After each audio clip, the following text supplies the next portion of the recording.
In the labyrinthine shadows of London's fog-shrouded alleys, where gas lamps flickered like dying stars, Elias Blackwood navigated the remnants of his fractured empire.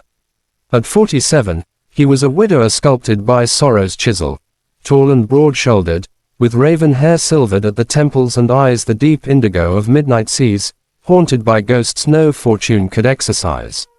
Blackwood Industries spanned continents, its steel skeletons propping up skylines from Shanghai to Seattle, yet Elias's heart lay in ruins since Lydia's passing 3 years prior.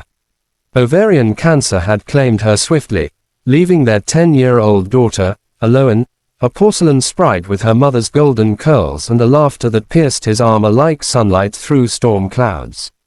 He armored himself in boardrooms and bourbon, his Mayfair mansion a mausoleum of marble and memories, where Alone's bedtime pleas for "one more story, Daddy," echoed unanswered in the vast halls. The encounter unfolded on a relentless November night, the heavens unleashing a torrent that turned cobblestones to mirrors of despair. Elias's chauffeured Bentley idled at a crimson light near Covent Garden, rain lashing the windows like accusatory fingers. Through the blur, he glimpsed her, a wisp of a girl, no more than 22, drenched to the bone in threadbare rags that clung like second skin. Her hair, a wild cascade of auburn flames, plastered to a face pale as moonlight, eyes wide and feral with desperation. She clutched a sodden bundle wrapped in a tattered shawl, pounding on his window with fists too frail for such fury. The driver tensed, but Elias, stirred by some primordial ache, signaled to lower the glass. "Please," she gasped, voice a ragged symphony over the downpour, rain carving rivers down her cheeks. "Bury my sister. She's gone. Cold in that alley. And I can't, we have nothing. You're rich. God, I see it in your eyes. Mercy, sir, just a pauper's plot. For Alara, she dreamed of wildflowers, not rats." The bundle shifted, revealing a glimpse of porcelain skin, matted curls, a girl, perhaps 18, lifeless and serene, her lips blue as forget-me-nots.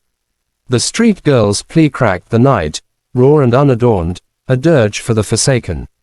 Elias's world tilted, the rain's rhythm syncing with his pulse. Images assaulted him, Lydia's final hours in that sterile hospice, her hand limp in his, whispering, "Promise me, Elias, make beauty from the broken."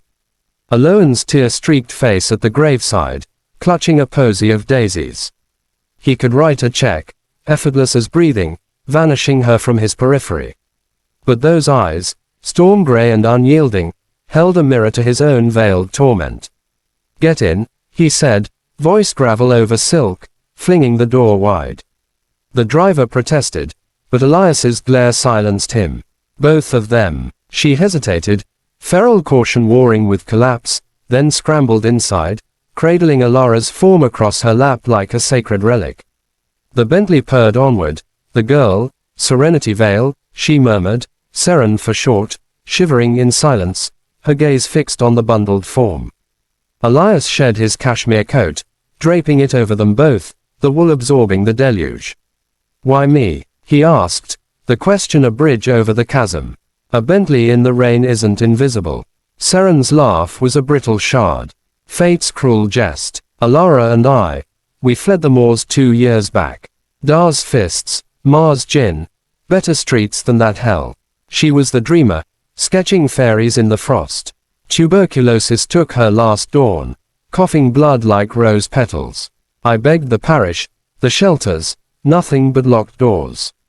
You're the first who didn't speed away. The car halted at a discreet chapel on the Thames Bend, its spire a sentinel against the squall. Elias arranged everything with quiet authority. A velvet-lined coffin, lilies cascading like waterfalls, a corner of the churchyard beneath an ancient yew, where wild violets dared to bloom even in winter. As dawn's tentative fingers clawed the horizon, they stood graveside, Seren's hand trembling in his gloved one. The vicar intoned psalms, but it was Seren's eulogy that rent the air. "Alara, my shadow sister, you chased stars while I guarded the dark. Sleep with the angels now. No more hunger, no more hiding." She collapsed then, sobs racking her frame, and Elias caught her, his arms a bastion she'd never known. Back at the mansion, as Aloan slept undisturbed upstairs, Elias settled Seren by the fire in the library, a fortress of leather-bound tomes and flickering hearthglow. Mrs. Harrow, the steadfast housekeeper, brought broth and blankets, clucking like a mother hen. But Seren bolted upright, wild-eyed. "I won't be charity. I'll go, scour pots, mend hems. Just not the streets again." Elias knelt, leveling his gaze, the firelight gilding his features. "And if I said no? If I asked you to stay, not as servant, but as family?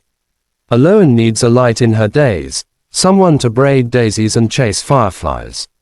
Lydia, she left a void no governess can fill. Your plea tonight, it wasn't for a plot. It was for hope. Let me bury more than your sister. Bury the isolation that's devouring us both." Seren's breath hitched, tears tracing paths anew, not of loss, but of dawning wonder. "You'd trust a street rat with your girl, after one mad night." His smile was a rare bloom, soft as snowfall. "Alara's wildflowers, plant them here. Surprise me with your fairy sketches on these walls. I've buried enough alone. Let's unearth life together." Weeks wove into a tapestry of tentative miracles. Seren, transformed in borrowed silks, her auburn tresses a crown of autumn, coaxed Aloan from her shell, the giggles a balm in sunlit gardens where violets flourished under careful hands. Elias watched from afar at first, then closer, shared suppers where Seren's tales of moorland lore enchanted them all, her fingers sketching ephemeral art on fogged panes. One twilight, as Aloan slumbered, they wandered the yew-shaded grave, fireflies dancing like liberated souls. "You didn't just bury her," Seren whispered, linking arms with him, the contact electric. "You resurrected us." "And you," Elias replied, drawing her near, the rain a distant memory, reminded me that fortunes are fleeting, but hearts, they endure. Stay, Seren, not from pity, but promise. In the hush of Blackwood's halls, once echoing with absence, a street girl's plea had summoned not stone, but soil, fertile for roots to twine.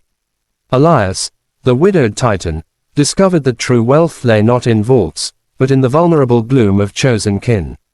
And Seren, forged in alley fires, found her stars not in skies, but in the indigo depths of a gaze that saw her whole. For in the surprise of mercy's answer, they unearthed a love as wild and unyielding as the violets on Alara's grave, eternal, defiant, and alive. Thank you for watching this story till the end. Sparkles, if it touched your heart, please support us. Thumbs up, give it a like. Speech balloon, share your thoughts in the comments. Bell, subscribe to our channel and turn on notifications. Your support helps us create more stories that inspire and make you believe in miracles. Your participation means a lot to us.